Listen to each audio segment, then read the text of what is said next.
ljudi, ovdje smo sa Robijem. Znači snimamo koliko košta tvoj outfit. Znači koliko košta tenisica? 1500. Hlač? 300. Koliko plaćate ovo kino? 220. A kapa? 350. Idemo more. Ništa skupo, gače, hlače, čarape. 300 kuna. Ok, dobro. Čarape, Calvin Klein 150. Ok, dobro. Vi nazivate pariodi, možete tako, ajde idemo. Tu smo sa našom braćom, ne znam kako se zovu, Paolo, Bruno i Vito. Robi. Dobro, to je to, nebitno. Znači, Paolo, jesi li ti ikada? Ne. Uočio? Dobro, nisi? Ti? Kad? Godinu dana. Koliko si imao godina? Čuj, prijem da je 13 pa... Dobro, je li bilo dobro?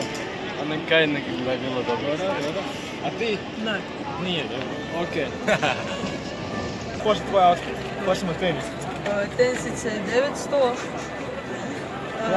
hlače 80, moram gače.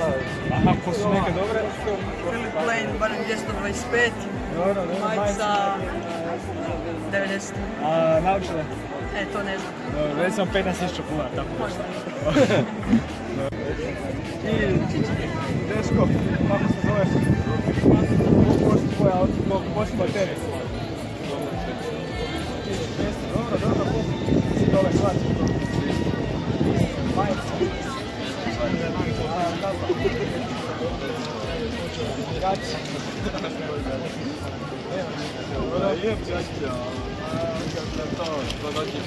Dobro.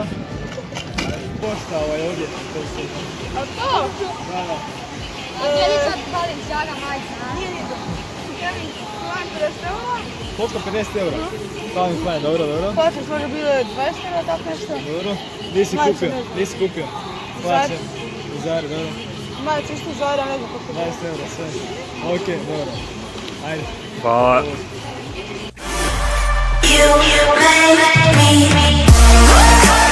Ok, ajde, koliko košta tvoj outfit?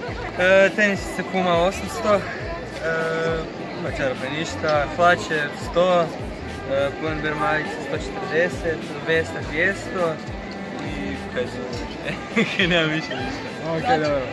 To je to.